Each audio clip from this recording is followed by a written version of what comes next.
अवधूत चिंतन श्री गुरुदेव दत्त.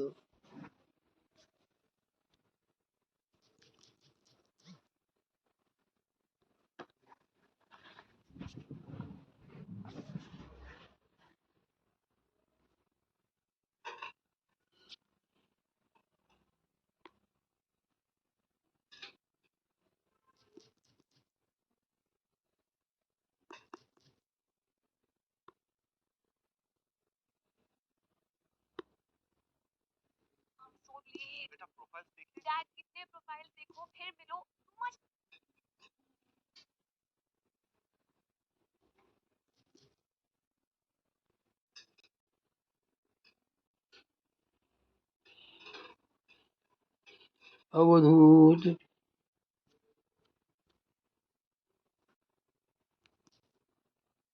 अवधूत चिंतन श्री गुरुदेव दत्त.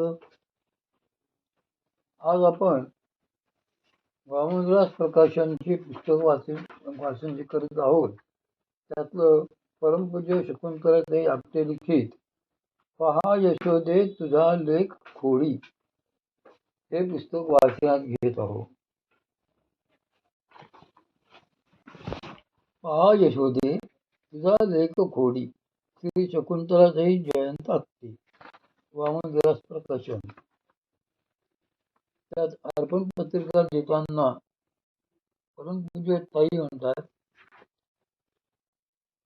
सद्गुरुराया, आपल्या एकेका शब्दात स्मृतीच्या पणत्या दशदिशांनी उजळल्या गेल्या. अंतःकरणातल्या दीपावलीत सारे गोकुळच प्रकाशनं पाहलं.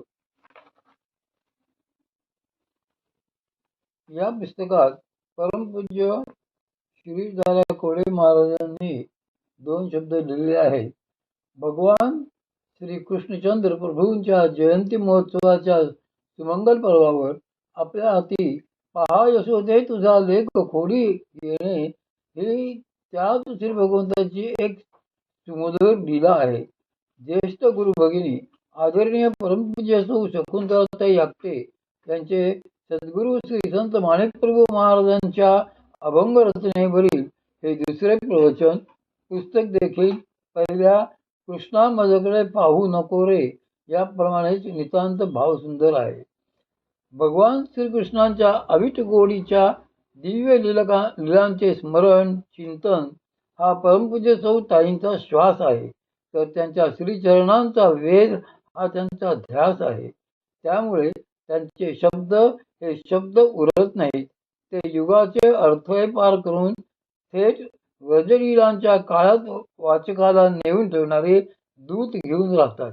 त्यांचे निरूपण भगवत प्रेमाने ओथंबलेले, रसाळ, मार्मिक आणि सर्वेंद्रियांना ब्रह्मानंदाच्या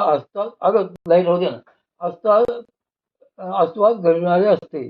त्यांची वाणी पावन भगवतलीलांना सहजतेच्या अलंकारांनी नटवून आणखी राजस लोभस करीत असते. परमपूज्य सौ ताईंच्या या अगोदर प्रकाशित झालेल्या निरूपण पुस्तकांप्रमाणेच याही नूतन पुस्तकाचे स्वागत साधक सज्जन आनंदाने ओसंडून करतील याची मला खात्री आहे. शेवटी या पुस्तक प्रकाशनाच्या निमित्ताने अशीच वाङ्मय सेवा परमपूज्य सौ ताईंकडून नित्यशा घडत राहावी अशी कळकळीची याचना परमदयाधन श्री सद्गुरुनाथांच्या अमोदित सुकुमार श्रीचरणी वारंवार करून येथे थांबतो. आपला श्री दादा कोळे महाराज दादा. हे पुस्तक 3 सप्टेंबर 1907 साली छापले गेलेले आहे. त्या मनोगतात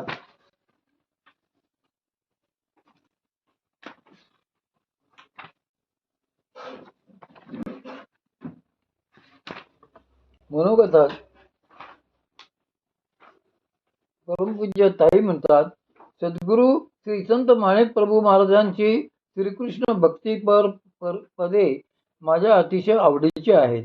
सरळ साध्या शब्दांमधून भव्य दिव्य लीला चित्रे वाचकांच्या हृदयपटलावर प्रकाशित करण्याचे अद्भुत सामर्थ्य त्यांच्या वाणी आणि लेखणीत आहे. त्यांच्या पदांमधून येणारी वर्णने हे त्यांनी अनुभवलेले वास्तव असल्यामुळे त्यांचे महात्म्य माझ्यासारखीने काय सांगावे. मागील वर्षी भगवान श्री दत्तात्रय प्रभूंच्या जयंती महोत्सव पर्वावर सद्गुरू श्री माणिक प्रभू महाराजांच्या पहा यशोदे तुझा लेख खोडी या लोकप्रिय सुप्रसिद्ध पदावर प्रवचन सेवा घडली होती. चिरंजीव सौ वैशाली लोंढे हिने त्यावेळी तळमळीने आपुलकीने ध्वनिफितीवरून मुद्रण प्रत तयार करून दिल्यामुळे आज ती सेवा पुस्तकरूपाने आपल्या हाती येऊ शकलेली आहे. चिरंजीव श्री विजय गडकरी व चिरंजीव श्री विवेक देशपांडे यांचेही परिश्रम या प्रकाशनामागे आहेत. या साऱ्यांची निरलस निरपेक्ष सेवा श्री भगवंतांच्या श्रीचरणी रुजू व्हावी म्हणून मनोमन प्रार्थना करीत आहे.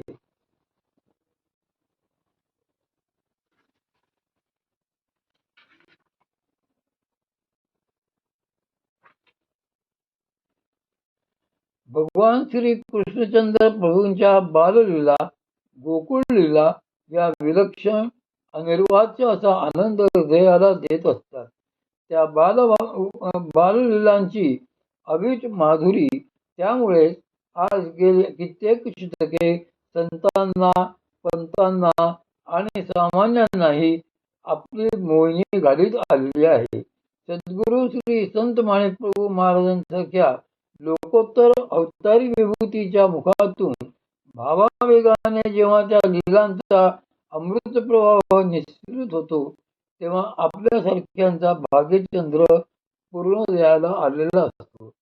प्रस्तुत अभंगातून त्यांनी वर्णिलेल्या श्री भगवंतांच्या बाललीलांचा निगूढ अर्थही अतिशय बहारीचा असून रसिक जाणत्या वाचकांना चिंतनमग्न करणारा आहे. केवळ सद्गुरू कृपा म्हणूनच त्या अर्थाचा मागोवा घेण्याचे धाडस मी करू शकले आहे. वास्तविक पाहता अधिकारी संतांच्या वचनांचा सरलार्थही कळण्याची माझी पात्रता नाही, पण केवळ सद्गुरू सेवेच्या अभिलाषेनेच मी ही अनधिकार पूजा आरंभिली आहे. ते गुरुच मला क्षमा करून माझे हे वेडे वाकडे बोल गोड मानून घेऊत हीच प्रार्थना त्यामुळे मी सतत करू इच्छिते. शेवटी श्री संत भानुदास महाराजांच्या वाणीचा आश्रय घेऊन भगवान श्री कृष्णचंद्र प्रभूंच्या सुकोमल पादपद्मी त्या निमित्ताने एवढेच मागणे मागतो की श्रवणी कीर्ती ऐकेन मुखे नाम गाईन डोळे भरी पायीन त्रिभुख देवा चरणे करीन प्रदक्षिणा नमन चरणा घालीन लोटांगणा संतद्वारी भानुदास म्हणे हाची माझा नेम तुझा काही श्राम न करी आज. पहा यशोदे तुझा लेख खोडी जाऊनी दही दूध मरके फोडी येतसे नित्य गृह प्रतिमाझ्या लहान सेवा सरू वना प्रति सोडी जात असता यमुनेच्या पाण्या मागुनी येऊनी वस्त्रची फेडी माणिक म्हणे वर्णिता याचे गुण शेषही शिनला माझी मती थोडी.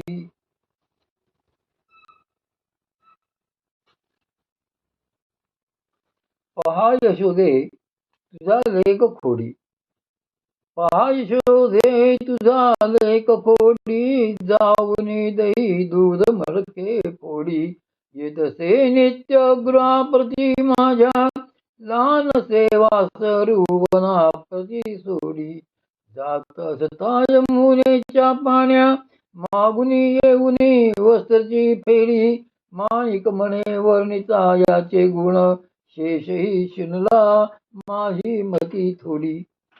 सद्गुरू श्री संत माणिक प्रभू महाराजांची कुठलीही रचना जरी घेतली कुठलाही अभंग जरी घेतला तरी तो अतिशय गोड असतो. आपल्या श्रीकृष्ण भक्तिपर अभंगांमधून ते थोडक्या शब्दात सगळे गोकुळ उभे करतात. श्री भगवंतांचे प्रेम म्हणजे काय याचे स्वानुभूतीचं विवरण करतात. आपल्याला कदाचित असे वाटेल की ते नुसते वरवरचे बोलत आहेत, पण प्रत्यक्षात ते अत्यंत गूढ अशी रहस्ये त्यातून दाखवत असतात. आता अगोदर प्रस्तुत अभंगाचा सरलार्थ, वरवरचा अर्थ आपण बघूया. अभंगाचा सरलार्थ. गोकुळातील नंदांच्या वाड्यात काही गोपी एकत्र जमून यशोदा मातेला बाल भगवंतांच्या तक्रारी सांगतायत की, पहा यशोदे, तुझा लेक खोडी, जाऊनी दही दूध मडके फोडी. यशोदे, बघ ग, तुझा लेक आमच्या सारख्या खोड्या काढत असतो. तो फारच खोडकर आहे. आमच्या घरी आम्ही एवढे दही दूध व्यवस्थित सांभाळून ठेवलेले असते, पण हा तुझा लेक गुपचूप जाऊन सगळी मडकी फोडून दही दूध खाऊन टाकतो, वाटून टाकतो. येतसे नित्य गृहाप्रती माझ्या, लहानसे वासरू वनाप्रती सोडी. तेवढ्यात दुसरी गोपी त्वेषाने पुढे येऊन म्हणते की, यशोदे, हा तुझा कान्हा नेहमी माझ्या घरी येतो. माझे छोटेसे वासरू आहे, हा त्याचे दावे सोडून त्याला वनाकडे पळवतो. याने जर वासराला वनात सोडले तर मी कसे काय शोधून ते परत आणायचे? तुम्ही जर लहान वासरे बघितली असतील तर तुम्हाला यात होणाऱ्या सर्कशीची कल्पना येईल. तपोवनातले आमचे दाव्याला बांधलेले वासरू जर सोडले तर एवढे सुसाट पळते की ऑलिम्पिकमध्ये पहिले येईल. आपल्याला त्या अवखळ वासराला सांभाळताच येणार नाही, एवढ्या वेगाने ते पळत असते. पुढे आणखी एक गोपी आपली तक्रार मांडत म्हणते की, जात असता यमुनेच्या पाण्या, मागुनी येऊनी वस्त्रची फेरी. आम्हाला रोजच यमुनेवरून पाणी आणावे लागते. पाणी आणायला जात असताना हा मागून केव्हा येतो आणि आमची वस्त्रे कधी फेडून पळतो हेच आम्हाला कळत नाही. याला काय करावे हेच समजत नाही. या गोपीच्या सांगण्यातला गूढार्थ वेगळाच आहे बरे का. त्यामुळे याचा शब्दशः अर्थ मुळीच मनात घ्यायचा नाही. याचा खरा अर्थ काय आहे ते आपण पुढे बघूच. श्री संत ज्ञानेप्रभू महाराज अभंगाच्या शेवटी म्हणतात की, माणिक म्हणे वर्णिता याचे गुण, शेषही चिनला माझी मती थोडी. हा कान्हा सतत एवढ्या सगळ्यांच्या खोड्या काढत असूनही, सगळ्या गोकुळाला सगळीकडे नाचवत असूनही याचे गुण काही मला यथार्थतेने वर्णन करता येणार नाही, कारण माझी मतीच अल्प आहे. एक वेळ माझे राहू दे, पण शेषही याचे गुणवर्णन करताना शिणतात. शेषांना हजारो मुखे आहेत. तेवढ्या हजारो मुखांनी ते श्री भगवंतांचे नाम जरी घेत असले तरी त्यांना देखील श्री भगवंतांच्या गुणांचे समग्र वर्णन करता येत नाही. यशोदा शब्दाचा गूढार्थ. असा हा अगदी साधा सोपा अभंग आहे, पण यामध्ये एवढा अद्भुत अर्थ भरलेला आहे की तो ऐकला तर नवलच वाटेल. करुणाघन श्री सद्गुरूंच्या आणि श्री संत माणिकप्रभू महाराजांच्या कृपेनेच आपण आता या अभंगाचा थोडा विचार करूया. सद्गुरू श्री संत माणिकप्रभू महाराज येथे म्हणतात की, पहा यशोदे, तुझा लेक खोडी. यशोदा म्हणजे यश देणारी, यशदायिनी. हे यश म्हणजे काय, तर यश म्हणजे भगवत प्राप्ती. आपल्या संसारातील यश नव्हे. आमचा कारखाना चांगला चालला आहे, माझी नोकरी चांगली चालली आहे, असे हे यश नव्हे. हे तर सगळे खाली जाण्याचे अधःपाताचे मार्ग आहेत. मात्र भगवत प्राप्ती करून देणारी जी आहे तीच यशोदा. कृष्ण परिषदामध्येही त्यामुळेच असे म्हटले आहे की, यो नंद परमानंदो यशोदा मुक्तिकेहिनी. जो परमानंद तेच नंद असून यशोदा ही त्यांची मुक्तिरूपी पत्नी आहे, अथवा ती मुक्तिगृहाची स्वामिनी आहे. शुद्ध बुद्धीचे वैभव अशी ही यशोदा आपल्या आतमध्येच असली पाहिजे. शास्त्र सिद्धांतांप्रमाणे ज्या ज्या गोष्टी बाहेर आहेत त्या सगळ्या आपल्या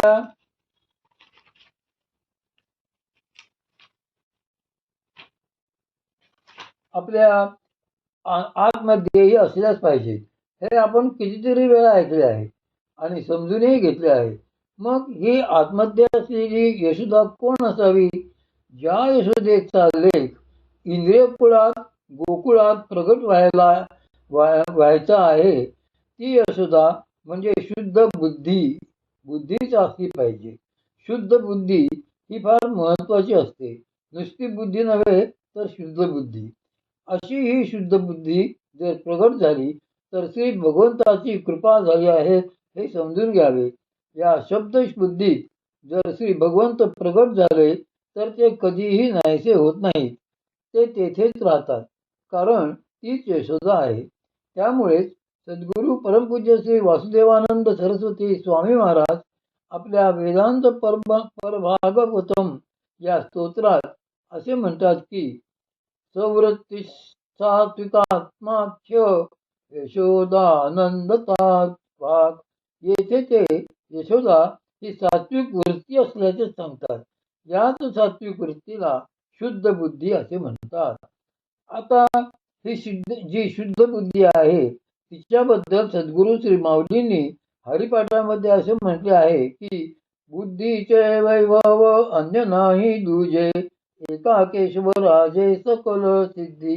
या बुद्धीचे वैभव श्री भगवंतच आहे. श्री भगवंत जर बुद्धीमध्ये प्रगट व्हायचे असतील तर त्यासाठी खूप नियमाने साधना व्हावी लागते.